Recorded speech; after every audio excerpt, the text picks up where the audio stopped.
우리의 삶에 언제나 다가오는 이 고통의 문제, 이것을 어떻게 생각해야 할까, 어떻게 다루어야 할까 하는 이 부분을 좀 생각하려고 합니다.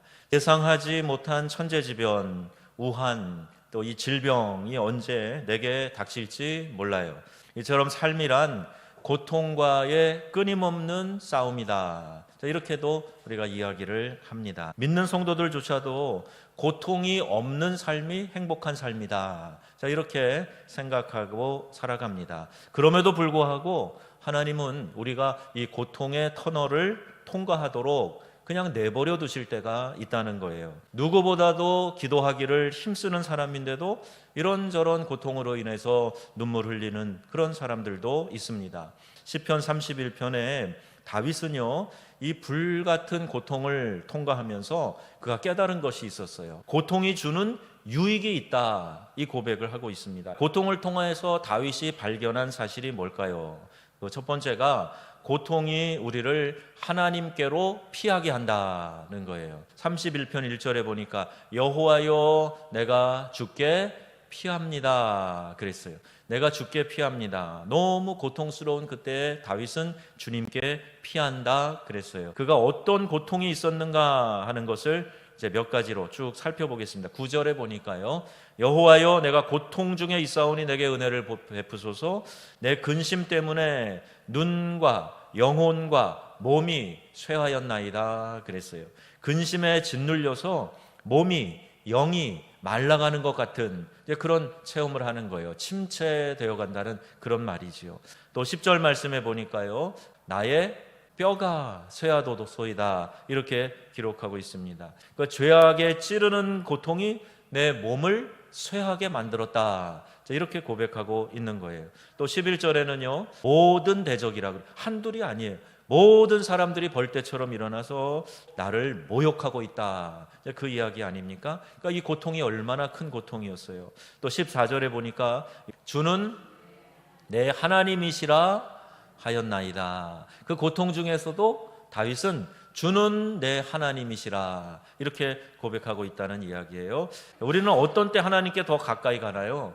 많은 분들의 간증을 들어보면 거의 대부분 고통 중에 하나님께 나아갔다 이런 고백을 하는 것을 듣게 돼요. 고통이 그로 하여금 하나님께 피하게 만든 거예요. 우리가 언제 하나님께 눈물 쏟으며 진지하게 나가는가?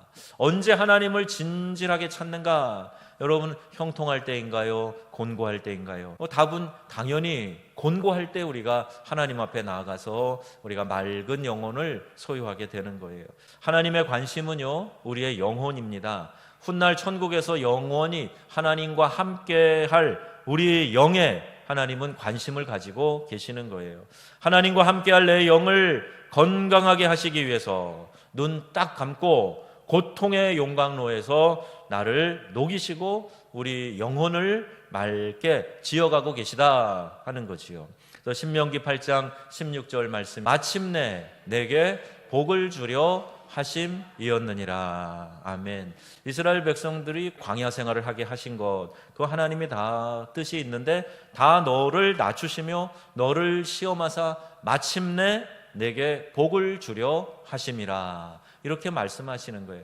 우리의 광야 같은 고통스러운 삶을 살아가고 있다면 하나님의 목적은 분명한 겁니다. 우리를 낮추셔서 하나님 앞에 서기에 부끄러움이 없는 합당한 사람이 되어 하나님의 복을 누리게 하시려 합니다. 콜 브랜드 박사가 이런 말을 했어요. 고통을 만드신 하나님께 감사하라. 그는 평생 나 환자를 위해서 싸웠던 의사였습니다. 고통을 느끼는 신경이 마비된 것이 얼마나 비참한가 하는 것을 아주 가까이에서 목격했던 사람이었기 때문에 이런 이야기를 한 거예요. 이 고통신경이 바로 우리의 건강과 행복을 지키는 안전장치다라는 거예요. 다윗이 고백하는 거예요. 세상을 살며 경험하는 여러 가지 고통은 하나님 앞에서 우리가 정결한 영혼을 유지하는데 아주 소중한 것입니다. 세상엔 고통으로 망한 사람보다요, 고통을 느끼지 못해서 망한 사람이 더 많습니다. 고통 때문에 하나님께 피하지 않았다면 영원히 지옥 멸망을 당할 사람이 어디 한두 사람이겠습니까? 고통이 있었기 때문에 건전한 인격을 갖출 수 있었고, 남을 이해하는 사람이 되었고, 고통이 있었기 때문에 오늘의 행복을 누릴 수 있었다. 이렇게 고백하는 우리 모두가 되기를 바랍니다. 고통이 나를 유익하게 했다는 거예요. 그래서 C.S. 루이스가 이런 이야기를 하죠. 고통은 하나님이 사용하시는 확성기다 그랬어요. 고통은 하나님이 우리에게 크게 말해주시는 거라는 얘기예요. 고통은 소리친다는 거예요. 난로 불에 손을 갖다 대면 뜨겁다고, 아 뜨거! 하고 소리치게 되는 거예요. 고통은 이처럼 뭔가 잘못된 것에 대해서 위험 신호를 보내는 것입니다.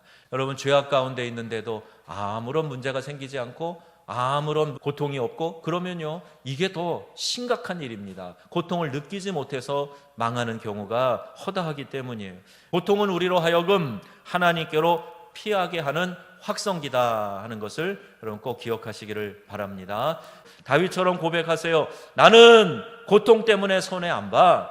나는 고통 때문에 하나님과 더 가까워졌어. 나는 이 고통 가운데서 분명히 하나님이 내게 주시려고 하는 것이 무엇인지 그것을 기대하고 있어. 이런 고백이에요. 고통이 은혜입니다 라는 두 번째 이유는 이거예요. 고통이 하나님께서 쌓아두신 은혜를 누리게 한다. 본문 19절 말씀에 주를 두려워하는 자를 위하여 쌓아두신 은혜 어찌 그리 큰지요.